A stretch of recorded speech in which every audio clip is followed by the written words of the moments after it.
Hello everyone. Today we will discuss about concurrency control in databases. Session 6 of Module 5 Database Management System. The content is developed for Learning Management System under Department of Collegiate and Technical Education.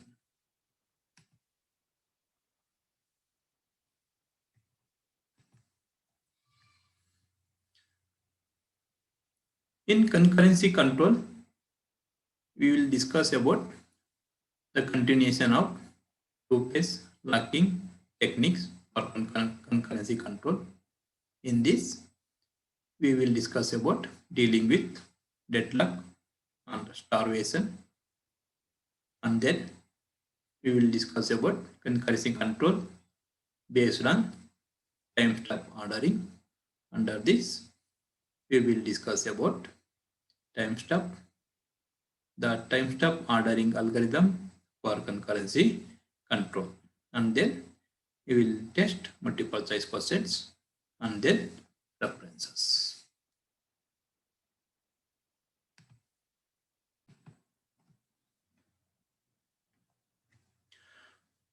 Two-phase locking techniques for concurrency control. First, we will discuss about dealing with deadlock and starvation. Deadlock occurs when each transaction T in a set of two or more transactions is waiting for some item that is locked by some other transaction T dash in the set.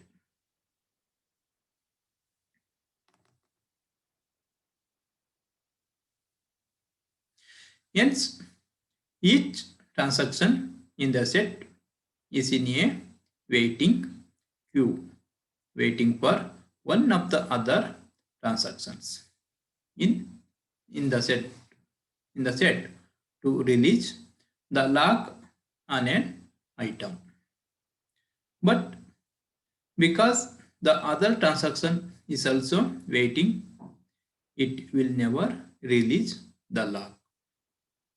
A simple example is shown in figure,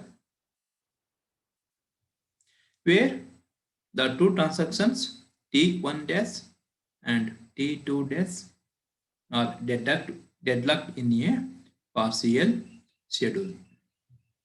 T1 dash is in the waiting queue for X. T1 dash is in a waiting queue for X, which is locked by T2 dash. While T2 dash is the waiting queue for Y. T2 dash is a waiting queue for Y, which is locked by T1 dash. Meanwhile, neither T1 dash nor T2 dash nor any other transaction can access items X and Y. In this figure,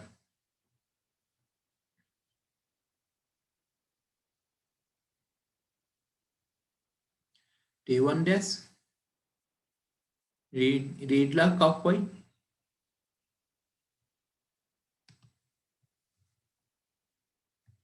read lock of Y. Here T1 dash reading item Y. T2 dash read lock of X, read underscore item of X. T2 dash reading item X. T1 dash is waiting for the item X to write. T2 dash is waiting for the item Y to write Y. Okay, the figure B is a wait for graph for the partial schedule in A. T1 dash is waiting for the Y. T2 dash is waiting for the X.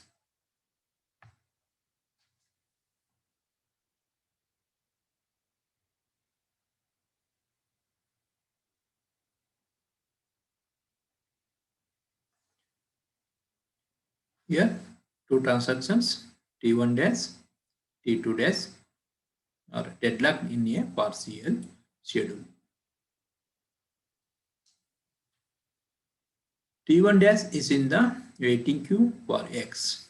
T1 dash is a waiting queue for item X, which is locked by T2 dash. Thus, T2 dash is reading data item X. T1 dash has to wait for the completion of the T2 dash. While T2 dash is in the waiting queue for Y, which is locked by T1 dash for reading data item Y. Meanwhile, neither T1 dash nor T2 dash nor any other transactions can access the data items X and Y. Okay, this is the wait per graph or the partial schedule of A. Next, deadlock prevention protocols. One way to prevent deadlock is to use deadlock prevention protocol. One deadlock prevention protocol which is used in conservative two-phase locking requires that every transaction lock all the items it needs in advance. If any of the items cannot be obtained, none of the items are locked. If any of the items cannot be obtained, none of the items are locked. Rather, the transaction wait and then tries again to lock all the items it needs. A second protocol, which also limits concurrency, involves ordering all the items in the database and making sure that a transaction that needs several items will lock them according to that order.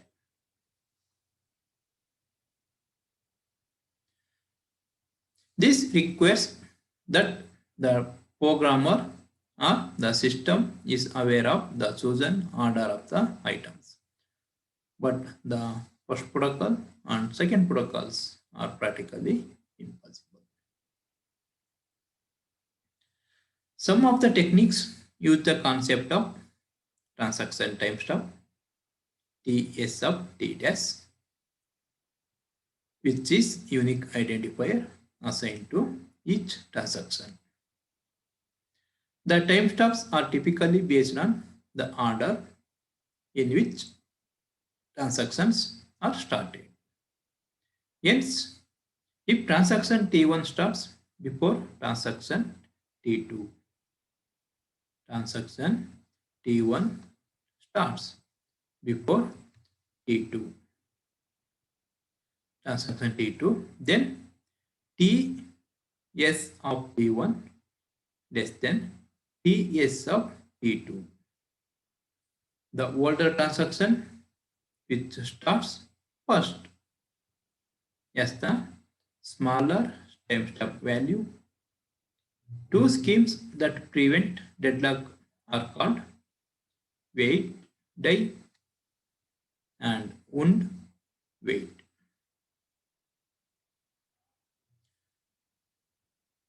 Suppose the transaction EI tries to lock an item X. Transaction EI tries to lock an item X, but is not able to because X is locked by some other transaction. Tj, some other transaction Tj with a conflicting lock. The rules followed by these schemes are wait die. What is the rules for wait die? If T sub Ti if Ts of Ti less than Ts of Tj, then Ti older than Tj. Ti is allowed to wait, otherwise Ti younger than Tj. Abort Ti means Ti dies and restart it later with the time same timestamp is called wait die. What is wait die? If Ts of Ti less than Ts of Tj, then Ti older than Tj. Ti is allowed to wait, otherwise Ti younger than Tj. Abort Ti means Ti dies and restart it later with the same timestamp. Another wound wait. Wound wait means if Ts of Ti less than Ts of Tj, then Ti older than Tj. Abort Tj. Ti wounds Tj and restart it later with the same timestamp. Otherwise, Ti younger than Tj. Ti is allowed to wait. Both schemes end up aborting the younger of the two transactions, the transaction that started later. That may be involved in a deadlock, assuming that this will waste less processing.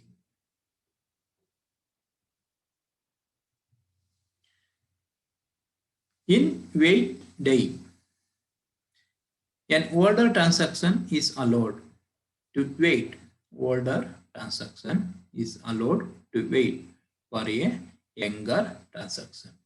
In wait die, older transaction is allowed to wait for a younger transaction, whereas younger transaction requesting an item held by an older transaction is aborted and restarted.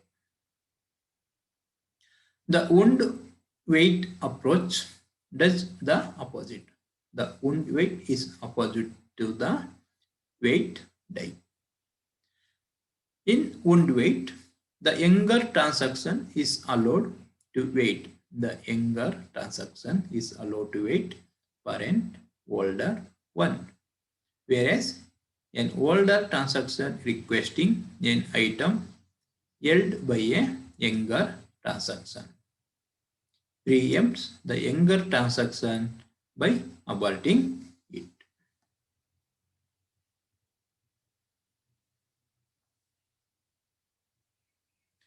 Both schemes end up aborting the younger of the two transactions, the transaction that started later, that may be involved in a deadlock, assuming that this will waste less processing. It can be shown that these two techniques are deadlock free. Wait die and wound wait techniques are deadlock free. Since in wait die, transaction only wait for younger transactions. In wait die, transactions only wait for younger transactions. So no cycle is created. Similarly, in wound wait, transactions only wait for older transactions. So no cycle is created. Another group of protocols that prevent deadlock. Another group of protocols that prevent deadlock do not require timestamps. These include the no waiting and cautious waiting algorithm. Another set of protocols requires no waiting and Gaussian waiting algorithms. What do you mean by no waiting algorithm? If a transaction is unable to obtain a lock, if a transaction is unable to obtain a lock, it is immediately aborted.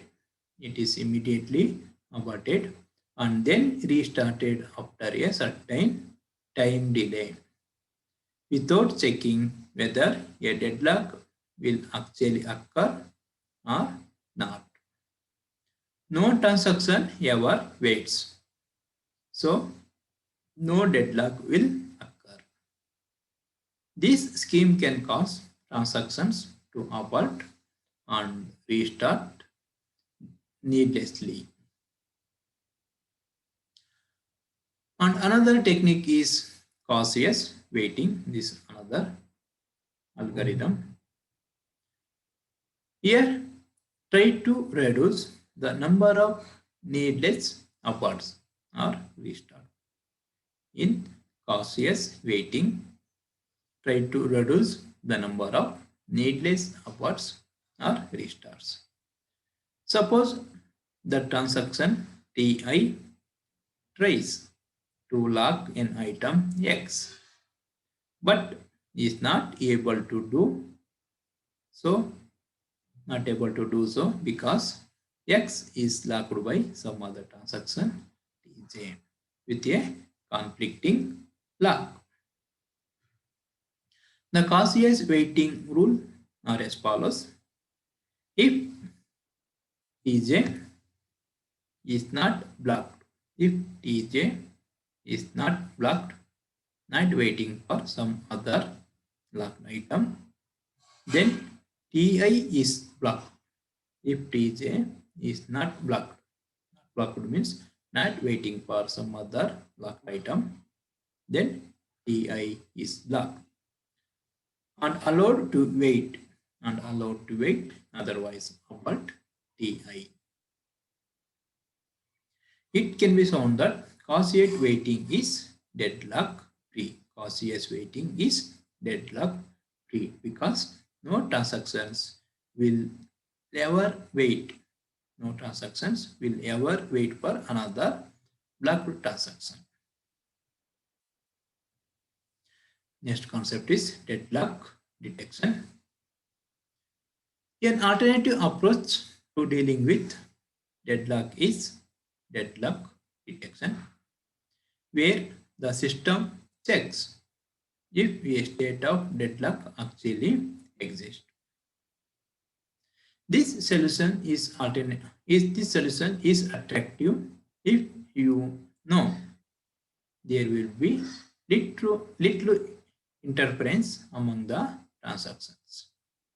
That is, if different transactions will rarely access the same items at the same time.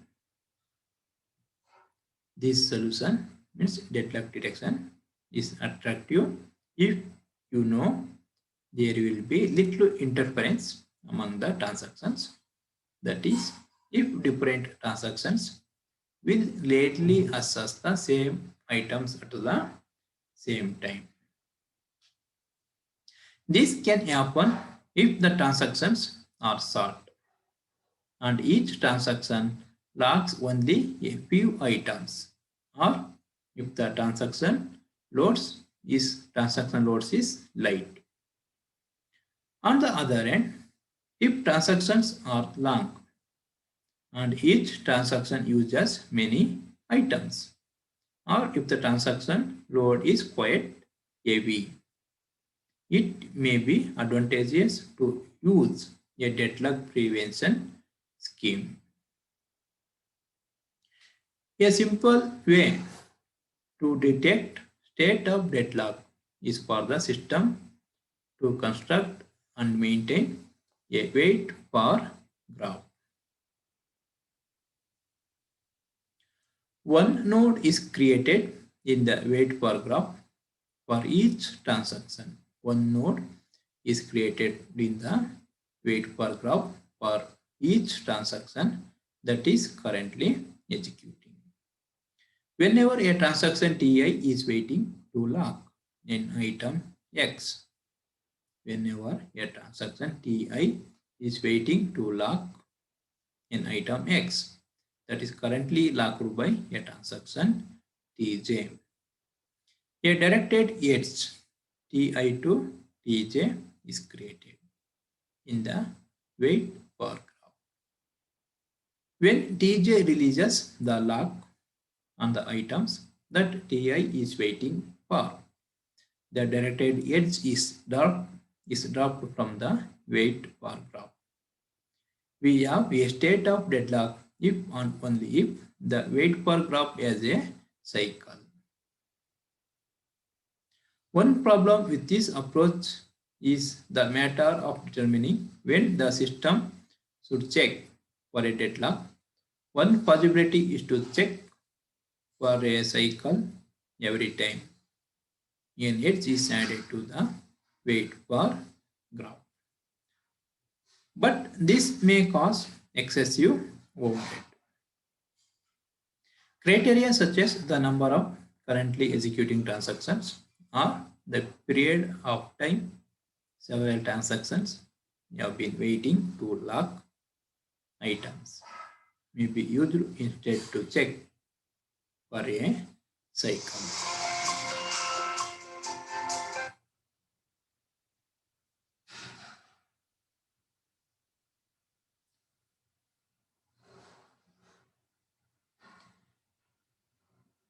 This figure shows a wait per graph for the partial schedule of this one. Is a wait per graph of this schedule.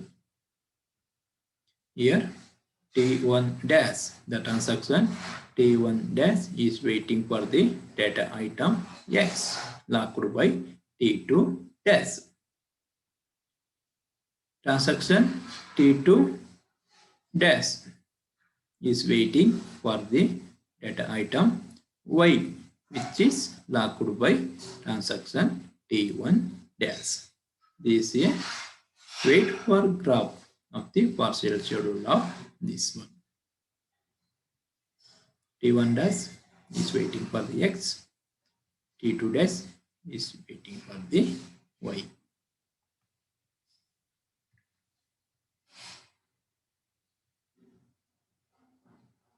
Next, timeouts.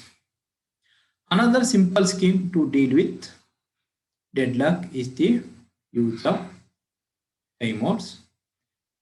This method is practical because of its low overhead and simplicity.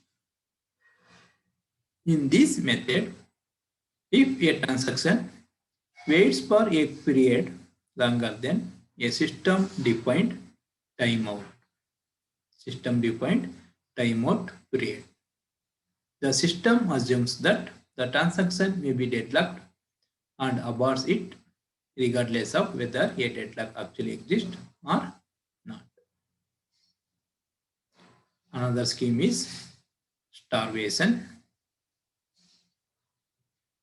What do you mean by starvation? Starvation is a problem. Starvation is another problem that may occur when we use locking. Is called starvation.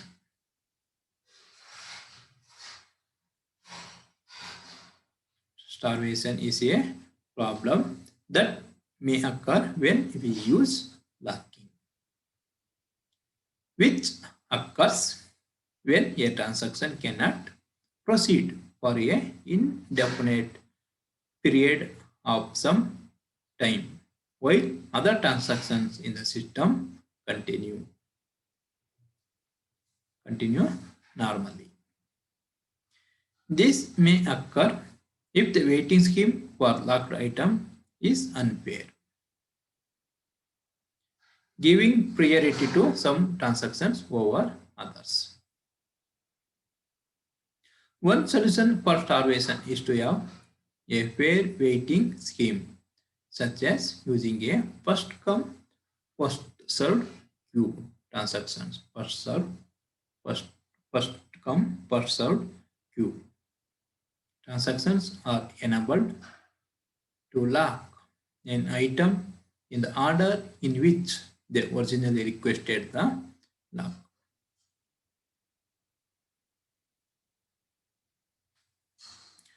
Another schemes allows some transactions to have priority over others,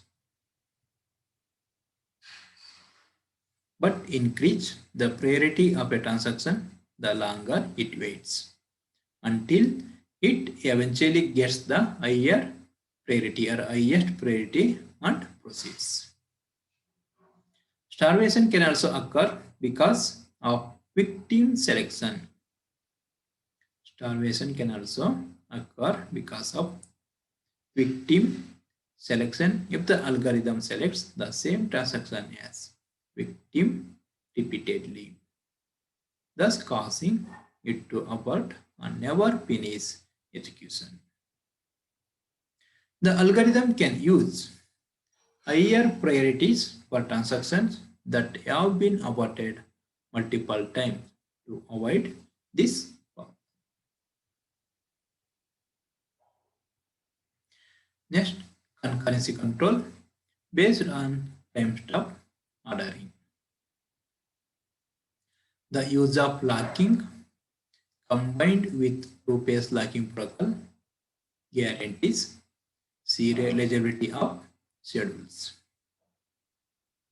The serializable schedules produced by two-phase locking have their equivalent serial schedules based on the order in which executing transactions.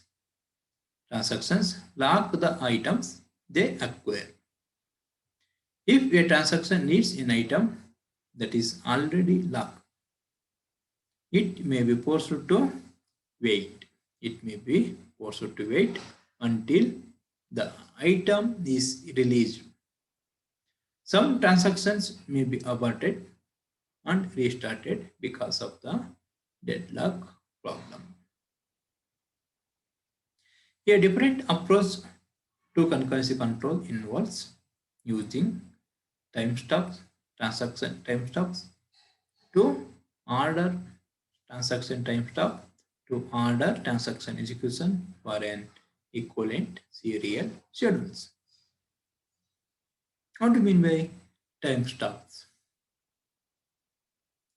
Timestamp is a unique identifier created by the database management system to identify a transaction. Typically, timestamp value are assigned in the order. Timestamp values are assigned in the order in which the transactions are submitted by the system or submitted to the system. So a timestamp can be thought of as the transaction start time. We will refer to the timestamp of transaction T. Timestamp of transaction T. Yes, T is of T. T is of T. Concurrency control techniques based on timestamp ordering do not use locks. Hence, deadlocks cannot occur.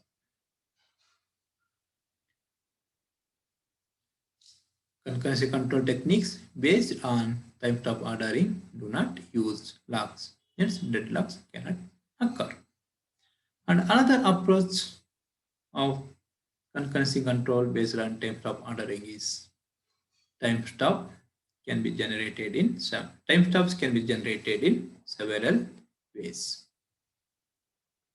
One possibility is to use a counter that is incremented each time its value is assigned to a transaction. The transaction timestamps are numbered from 1, 2, 3, and so on in this scheme. A computer counter has a finite maximum value, so the system must periodically reset the counter to 0 when no transactions are executing for some short period of time. Another way to implement timestamp is to use the current time or date, current time or date value of the system clock and ensure that no two timestamp values are generated during the same tick of the clock. And another approach is the timestamp ordering algorithm for concurrency control. The idea for this scheme is to order the transactions based on their timestamps. A schedule in which the transactions participate is then serializable, and the only equivalent serial schedule permitted is the transactions in order of their timestamp values. This is called timestamp ordering. What do you mean by timestamp ordering? A schedule in which the transactions participate is then serializable, and the only equivalent serial schedule permitted as the transactions in order of their timestamp values. This is called timestamp ordering. The algorithm must ensure that for each item assessed by conflicting operations in the schedule, the order in which the item is assessed does not violate the timestamp order. To do this, the algorithm associated with each database item X two timestamp values. First one, read underscore TS of X. The read timestamp of item X is the largest timestamp among all the timestamp of transactions that have successfully read item X. That is, read underscore TS of X is equal to TS of T, where T is the youngest transaction that has read X successfully. And another value is write underscore TS of X. The write timestamp of item X is the largest of all the timestamps of transactions that have successfully written item X. That is, write underscore TS of X is equal to TS of T, where T is the youngest transaction that has written X successfully. Next, basic timestamp ordering. Whenever some transaction T tries to issue a order underscore item of X or a write underscore item of X operation, the basic TO timestamp ordering algorithm compares the timestamp of T with read underscore TS of X and write underscore TS of X to ensure that the timestamp order of transaction execution is not violated. If this order is violated, then transaction T is aborted and resubmitted to the system as a new transaction with a new timestamp. If T is aborted and rolled back, any transaction T1 that may have used a value written by T must also be rolled back.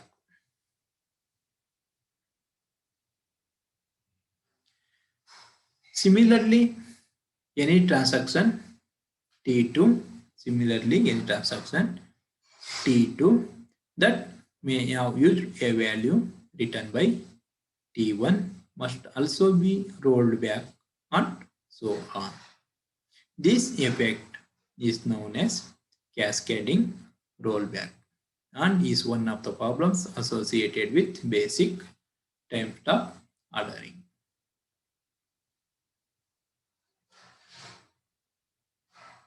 Since the schedules produced are not guaranteed to be recoverable, an additional protocol must be enforced to ensure that the schedules are recoverable, cascadeless, or strict. The basic timestamp ordering algorithm. The concurrency control algorithm must check whether completing operations violate the timestamp ordering in the following two cases. First case, whenever a transaction T issues a write underscore item of X operation, the following is checked. If read underscore TS of X greater than TS of T, or if write underscore TS of X greater than TS of T, then abort and roll back T and reject the operation. This should be done because some younger transaction with a timestamp greater than TS of T and ends after T in the timestamp ordering has already read or written the value of the item X before T had a chance to write X, thus violating the timestamp ordering. If the condition in part A does not occur, then execute the write underscore item of X operation of T and set write underscore TS of X to TS of T.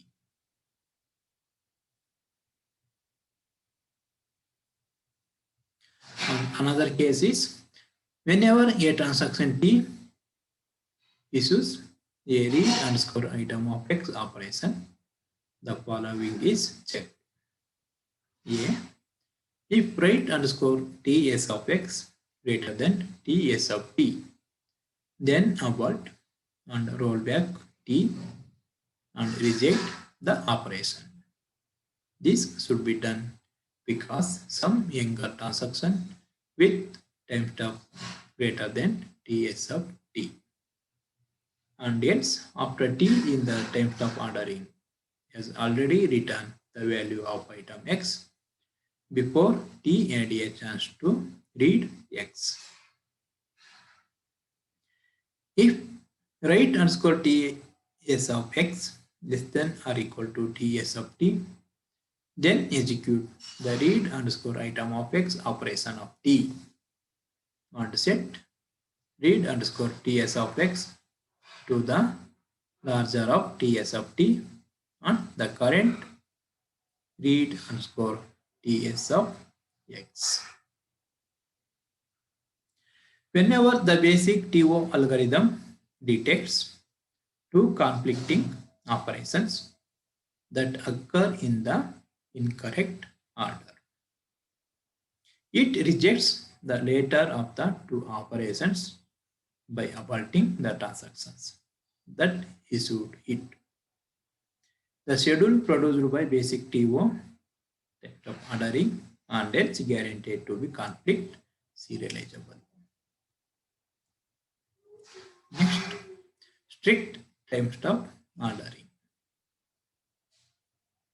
A variation of basic timestamp ordering called strict timestamp ordering ensures that the schedules are both strict for easy recoverability and conflict serializable. A modification of the basic TO algorithm known as Thomas Wright rule does not enforce conflict serializability, but it rejects fewer write operations by modifying the checks for the write underscore item of X operations as follows.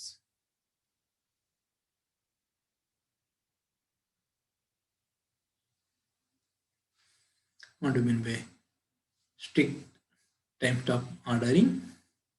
A variation of basic timestamp ordering called strict timestamp ordering ensures that the schedules are both strict for easy recoverability and conflict serializable.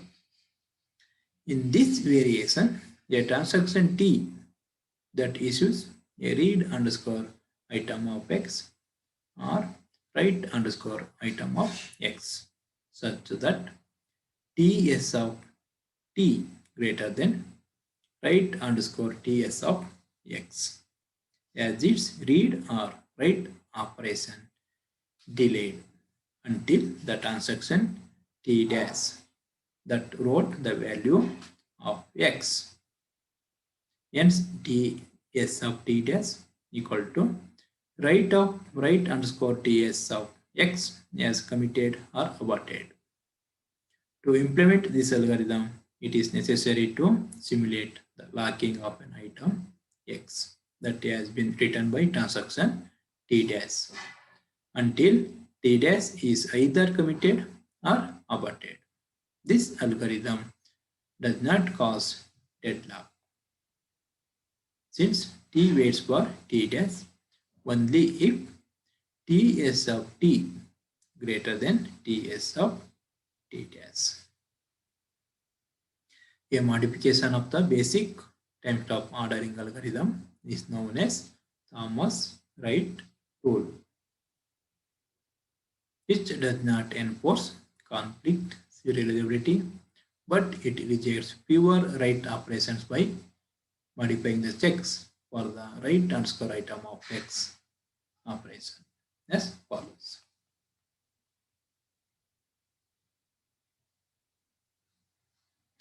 If read underscore TS of X greater than TS of T, then abort and roll back T and reject the operation. If write underscore TS of X greater than TS of T, then do not execute the write operation but continue processing.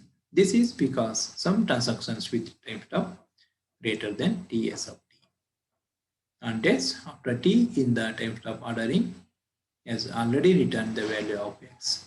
Thus we must ignore the write underscore item of X operation of T because it is already outdated and obsolete.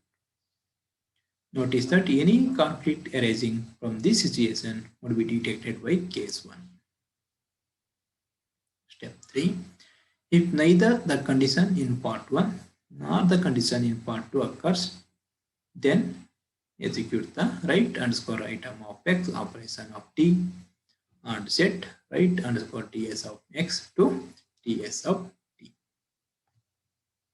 Then test multiple choice questions. The deadlock prevention scheme named won't wait is a non-linear preemptive technique, linear preemptive technique, preemptive technique, non-preemptive technique. Answer is C. It is a preemptive technique. Second question. To ensure deadlock prevention, we can use the preemption approach and A. Rollbacks, B. Timestamping, C. Cascading, D. Validation. Answer is A. Rollbacks. Third question. A protocol that ensures the system will never enter a deadlock state is called A. Deadlock detection, B. Deadlock elimination, C. Deadlock prevention, D. Deadlock recovery. Answer is C.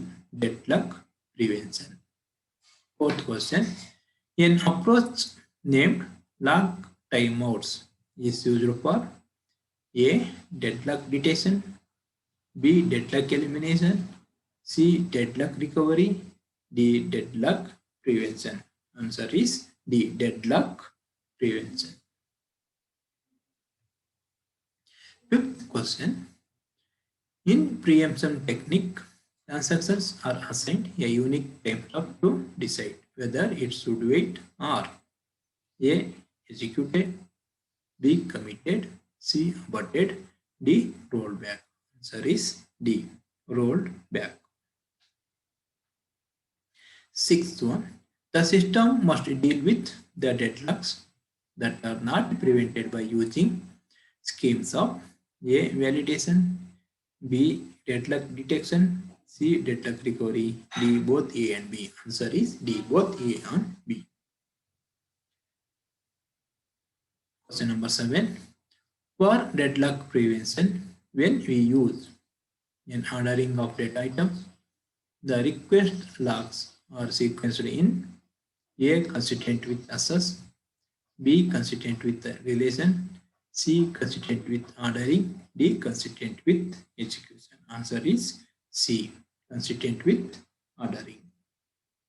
Last question, eighth question. The deadlock prevention scheme that requires each transaction to log all its data items before it begins. A. Initialization, B. Execution, C. Evolution, D. Processing. Answer is B. Execution. Answers are for question number 1, C. Question number 2, A. Question number 3, C. Question number 4, D. Question number 5, D. Question number 6, D. 7, C, 8, B.